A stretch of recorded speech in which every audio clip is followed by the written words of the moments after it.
kumekuwa na kampeni nyingi Regina za kusafisha fukwe, kusafisha bahari, lakini bado taka haziishi. Shida iko wapi? Tunaona shida mbalimbali zinatokea kwa sababu hili limekuwa sasa ni janga, niseme ni janga la kitaifa.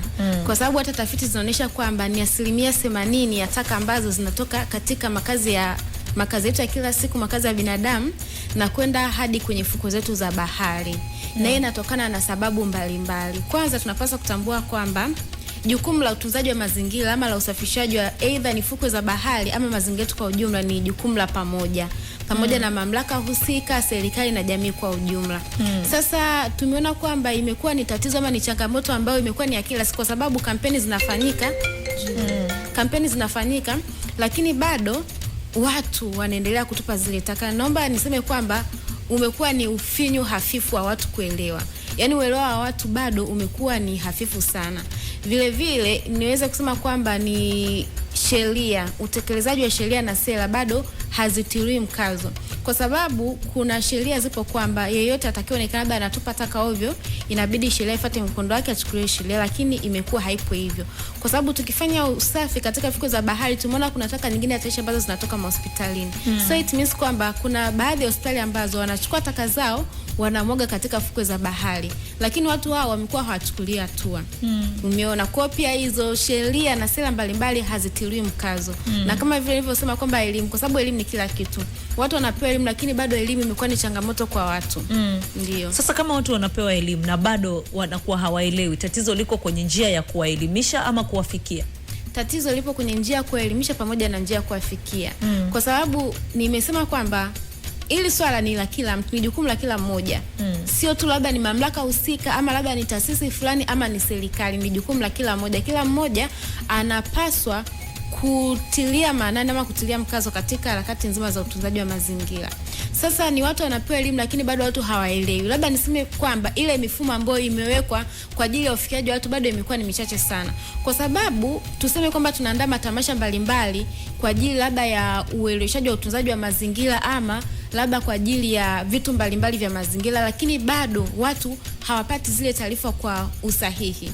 Ama tuseme watu bado ile mifumo hawaiwafikii wenyewe ili kujua kwamba wanatumia njia gani ama kuna athari zipi ama watumie njia zipi katika utunzaji wa mazingira.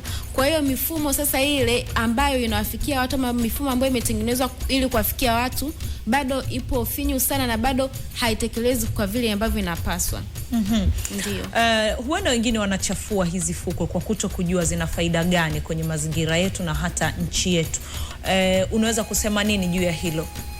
Kuna faida nyingi sana, niseme kwa ujumla tu katika utunzaji wa mazingira pamoja na fukwe zetu.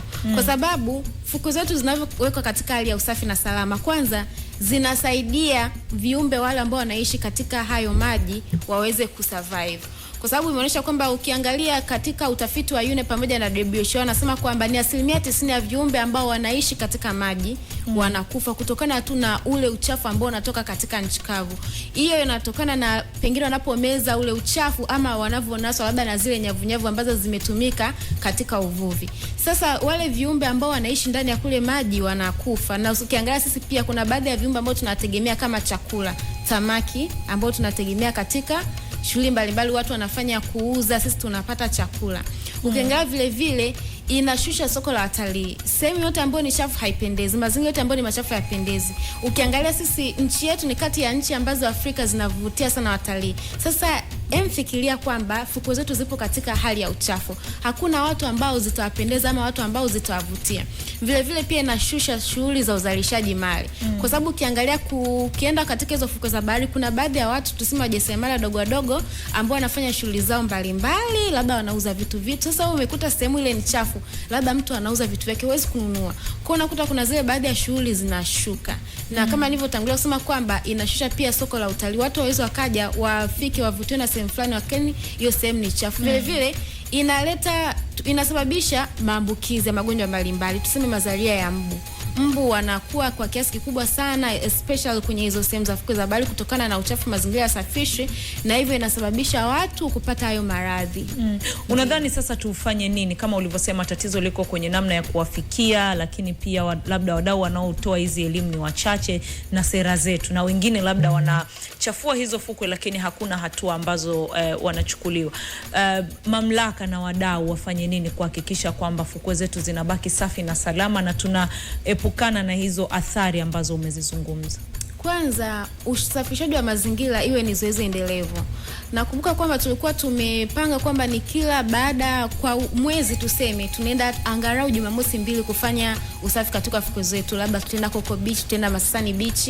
Lakini pia yani ukiangalia juhudi ambazo zilikuwa zinafanyika kipindi cha nyuma na sasa hivi zimepungua kidogo, kwa sababu watu bado ni wagumu. Mtu anafanya usafi lakini bado yale matokeo chanya ambayo tulikuwa tunayatarajia hayatokei. Sasa tuweze kuepukana na hizo athari mbalimbali, inabidi hizo fukwe zetu ziwe zinasafishwa mara kwa mara, na hilo linakuwa ni jukumu la serikali, mamlaka husika, sekta binafsi na jamii nzima kwa ujumla. Tusipange tu kwamba labda ni kwa mwezi tutaenda mara moja, hapana. Tukisema kwamba kila baada ya kila mwezi tunaenda kila Jumamosi, itakuwa ni vizuri zaidi na itasaidia fukwe zetu zikae safi. Vile vile mifumo yetu iweze kuboreshwa. Nilitangulia kusema kwamba ni 80% ya taka zinazopatikana katika bahari zinatoka katika mazingira ya binadamu katika makazi yetu ya kila siku. Kwa hiyo tukisema ukiweka baadhi ya mifumo, let's say labda wanaweka kuna tuseme mapipa ama vitu ambavyo vitasaidia kutupa zile taka. Mtu labda ameenda kule beach kufanya chochote, lakini kuna zile sehemu husika za kutupa taka, pia itasaidia. Vile vile waweze kuboresha hizi sekta na sera, kwamba ziwepo kabisa sheria yoyote atakayeonekana anachafua mazingira kwa makusudi, zile sheria zifuate mkondo wake, na elimu iwe zoezi endelevu. Tuendelee kutoa elimu kila sehemu ili iweze kuwafikia watu kwa wengi na waweze kuelewa. Wewe ni mtaalamu wa mabadiliko ya tabia nchi, na hiyo ni ajenda kubwa sana duniani hivi sasa. Regina, uchafuzi wa hizi fukwe unaathiri vipi mabadiliko ya tabia nchi? Uchafuzi wa hizi fukwe unaathiri mabadiliko ya tabia nchi kwa kiasi kubwa sana, na kwamba kwanza watu wanabidi watambue kwamba mabadiliko ya tabia nchi yanasababishwa sana na shughuli za binadamu, na hizi zinatokana na shughuli mbalimbali, shughuli sijui za kilimo, shughuli za umwagiliaji, shughuli za ufugaji na shughuli nyingine nyingi. Sasa ukiingia sasa katika, kwa sababu hii ni global agenda, na katika mazingira yetu na maisha yetu ya kila siku, tumeona kwamba sasa hivi unakuta kuna kipindi fulani mvua zinanyesha kwa wingi ama mvua hazinyeshi, na vile vile ongezeko la joto. Wewe mwenyewe umeona, umekuwa ni shuhuda mkubwa. Ukiangalia katika mikoa yetu hapa ambayo ipo inazungukwa na bahari, tumeona kuna ile hali ya ambayo inakuwa sio rafiki sisi tu kwa yetu hapa, inakuja kuathiri pia katika shughuli zetu nyingine za uchumi, labda shughuli za kilimo. Kwa hiyo tuseme kwa namna kubwa sana mabadiliko ya tabia nchi imekuwa ni kitu ambacho kinapambaniwa na mataifa mengi, lakini vile vile imekuwa inasababisha athari sana katika maisha yetu ya kila siku na wanadamu kwa ujumla. Na tunavyoongelea kwamba mabadiliko ya tabia nchi sio kwamba yanaathiri tu mtu mmoja, na yanaathiri ni dunia nzima, na wala sio tu yanaathiri kwamba ni sehemu fulani, ni dunia nzima mnaathirika. Ni either nyie mmesababisha labda kutokea kwa mabadiliko ama mjasababisha, na ndio maana tunasema kwamba jukumu la kutunza mazingira ama kupambana na mabadiliko ya tabia nchi ni jukumu la kila mmoja. Regina, asante sana kwa kuungana nasi siku ya leo.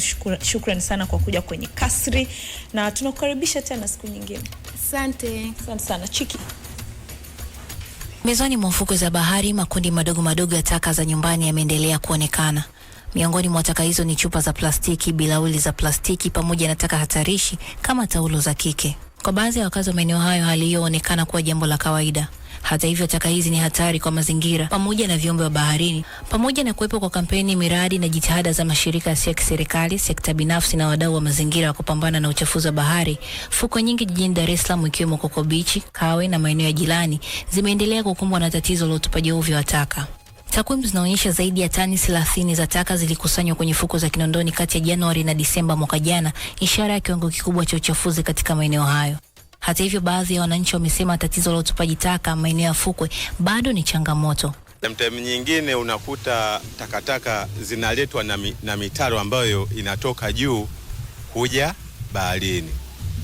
Nyingine inakuwa ni bahari yenyewe kujisafisha yenyewe. Inapojisafisha yenyewe unakuta takataka zinakuja pembezoni mwa bahari. Ninachofikiri mimi ni watu kuwa careless na mazingira yao. Watu hawajali mazingira yao, wanatupa vitu baharini. Uchafuzi wa mazingira na raia, mtu anakuja anakula kitu anatupa tu, yani hamna ustaarabu mzuri wa kuweka mazingira safi. Ripoti ya Muungano wa Kimataifa ya Kuhifadhi Mali Asili inaeleza kuwa kati ya tani milioni 300 za plastiki zinazozalishwa kila mwaka duniani, takriban tani milioni 14 hutupwa baharini. Plastiki hizo zinajumuisha bidhaa zinazotumika mara moja kama vifungashio, bilauli za kunywa vinywaji, pamoja na mirija zinachangia 80% ya taka zote zinazotupwa baharini. Kwa mujibu wa ripoti hiyo, plastiki hizo hupatikana karibu kila ukingo wa bahari duniani, hasa katika maeneo yenye watu wengi na vivutio vya utalii. Shirika la mazingira la Umoja wa Mataifa linaeleza kuwa kiwango cha taka kinachoingia baharini kinatarajiwa kuongezeka mara 2 ifikapo mwaka 2030 kutoka wastani wa tani milioni 11 kwa mwaka, na kinaweza kuzidi mara 3 ifikapo mwaka 2040. Maria Okotia, Kasra Kikeke, Mwaka wa mbele ni nyumbani.